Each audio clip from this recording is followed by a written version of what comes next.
সফরে ডাক্তার জাকির নায়েক স্যারের বাসায় মেহমান হওয়ার সুযোগ এই নাকান্দার হলো। আগে তো দেখা হয়েছে অফিসিয়াল দেখা এই প্রোগ্রামের মধ্যে, আর এবার দেখা হলো ওনার বাড়িতে পার্সোনাল লাইভে। আল্লাহ আকবার। মালয়েশিয়ার পুত্রাজায়া, জায়গার নাম পুত্রাজায়া, যেখানে মন্ত্রী মিনিস্টাররা থাকেন সেখানে তার বাসা। একই সঙ্গে এশার সালাত আদায় করে তার বাসায় গেলাম। বাসাতে তিনি নিয়ে গেলেন, নিজের হাতে মেহমানদারি করলেন, ফ্রিজ থেকে জুস বের করে নাস্তা বের করে আমাদেরকে খিলালেন। দীর্ঘক্ষণ কথা হলো, ছেলে কয়জন, মেয়ে কয়জন, কে কোথায় আছে, আমার আম্মা অসুস্থ, আমার আম্মার জন্য দোয়া করবেন, বাপ মা আত্মীয় স্বজন সবার খোঁজ খবর, গল্প প্রায় ঘন্টা খানেক হলো। আলহামদুলিল্লাহ। আমি বললাম, স্যার আল্লাহর ওয়াস্তে আমাদেরকে ক্ষমা করে দেন, হোলি আর্টিজানের নাটক আমাদের দেশে মঞ্চস্থ করে এই পিস টিভি পৃথিবীর দ্বিতীয় মুসলিম বৃহত্তর মুসলিম রাষ্ট্র থেকে বন্ধ করবার ষড়যন্ত্র করা হয়েছে। ভারতের মাটিতে 3 লক্ষ, কত 3 লক্ষ হিন্দু ইসলাম কবুল করেছে পিস টিভি দেখে। ও হুজুর সাহেব, জীবনভর একটা হিন্দুকে মুসলমান বানাতে পারেন নাই, জীবনভর একটা খ্রিস্টানকে মুসলমান বানাতে পারেন নাই। 3 কোটি খ্রিস্টান ইহুদি ডাক্তার জাকির নায়েকের ওসিলায় ইসলাম কবুল করেছে। কথা বলেন কার বিরুদ্ধে? মরার পরে বুঝবেন কয় নম্বরের মুফতি। জীবনে বেঁচে থাকতে তওবা করুন। ডাক্তার জাকির নায়েক ইহুদিদের দালাল। ইহুদিরা জায়গা দেয় না কেন? বলেন, এবার জবাব দেন। ইহুদিদের দালাল তো ইহুদিরা জায়গা দেয় না কেন? তাসলিমা নাসরিনকে তো ভারতে জায়গা দিয়েছে নবীকে গালি দেওয়ার কারণে। সারা পৃথিবীতে যারা ইসলামের বিরুদ্ধে কথা বলে তাদের জায়গা উন্মুক্ত। ডাক্তার জাকির নায়েক যদি ইহুদিদের দালাল হয়ে থাকেন, তাহলে ডাক্তার জাকির নায়েকের জায়গা তো ইহুদিদের দেশে হওয়া দরকার ছিল, কিন্তু দেয় না। কেন দেয় না? কারণ তারা জানে এই লোকটাকে যদি বাজারে ছেড়ে দেওয়া হয় মুক্তভাবে কথা বলতে, সারা বিশ্বে এমন পরিমাণ মানুষ ইসলাম গ্রহণ করবে যে মুসলমানদের সংখ্যাগরিষ্ঠতা তাম পৃথিবীতে বেড়ে যাবে, মুসলমানদেরকে আর নিয়ন্ত্রণ করা যাবে না। এই জন্য আজকে হুজুর সাহেবকে বলি, হুজুর সাহেব কথা বলেন, বুঝে শুনে বলেন। একদিন এক মুফতি সাহেব বলছেন ডাক্তার জাকির নায়েক ইহুদিদের দালাল। একজন ছাত্র উঠে দাঁড়িয়ে বলছে, হুজুর ডাক্তার জাকির নায়েককে দেখেছেন আপনি? কয় দেখি নাই। তার সাথে কথা বলেছেন? বলি নাই। তার বই পড়েছেন? কয় পড়ি নাই। তার বক্তৃতা শুনেছেন? কয় নোংরা বক্তৃতা শোনার টাইম আমার। সেই বিষয়ে আপনি কোনো কথা বলবেন না। ওয়ালা তাকফু মা লাইসা লাকা বিহি ইলম ইন্নাস সামআ ওয়াল বাসারা ওয়াল ফুআদ কুল্লু উলাইকা কানা আনহু মাসউলা।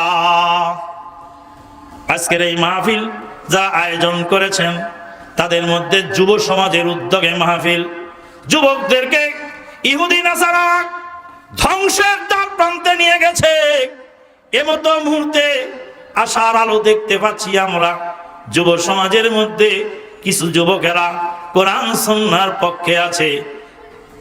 দেশের যুব সমাজ খাইলো কে? মোবাইল ফোনে।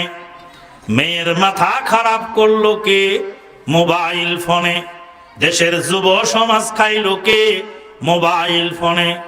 মাই সয়সার মাই এসএমএসের হুড়াহুড়ি ভাই। মধ্যরাত্রে কল করিলে তেমন কল চার্জ নাই।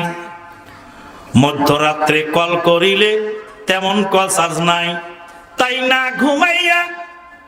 না ঘুমাইয়া মর্জিনায় কল করে সোনার যুবকে। তাই না ঘুমাইয়া মর্জিনায় কল করে সোনার যুবকে। দেশের যুব সমাজ খাইলো কে? মোবাইল ফোনে। মাইয়ার মাথা খারাপ করলো কে? মোবাইল ফোনে। মোবাইলের ব্যাধির কথা সবারই তো জানা।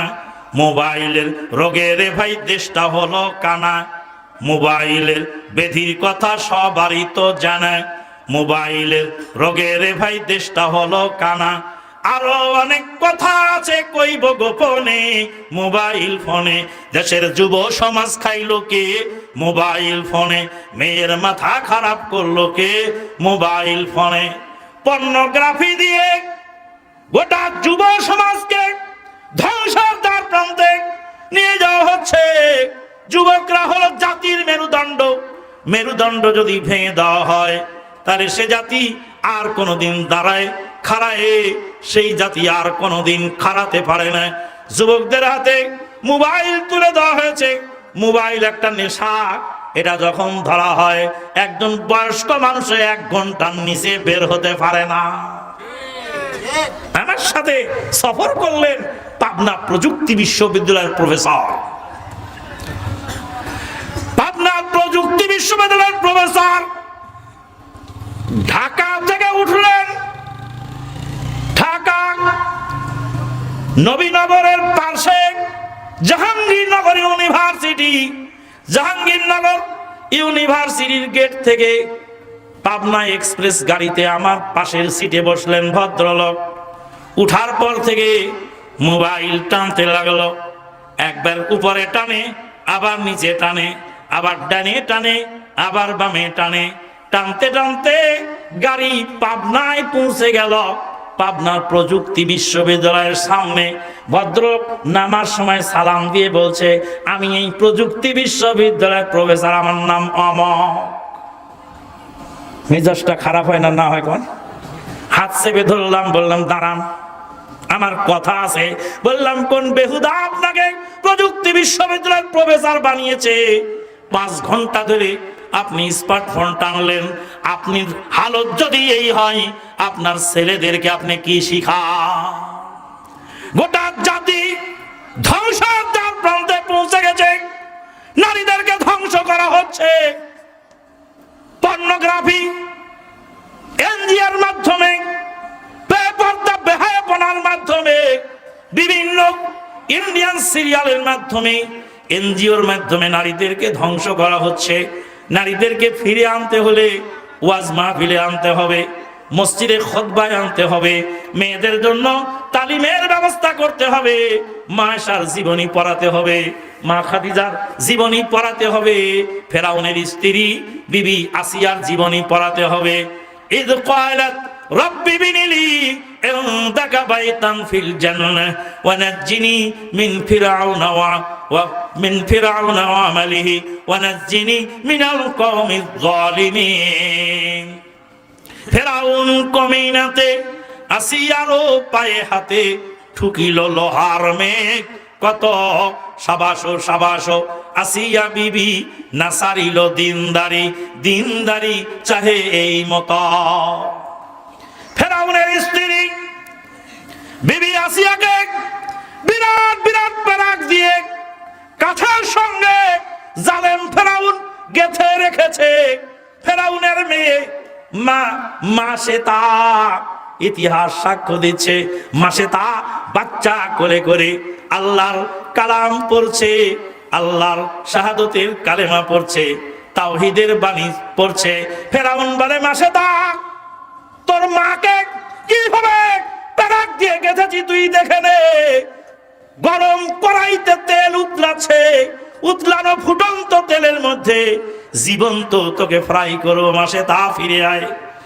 মাসেতা বলে, ওরে জালেম ফেরাউন, আমার আল্লাহ আমার রব, তুই আমাকে জ্বলন্ত তেলের মধ্যে, ফুটন্ত তেলের মধ্যে তুই ফ্রাই করতে পারবি, কিন্তু আমি দিন থেকে একটু বিস্তুত হব না।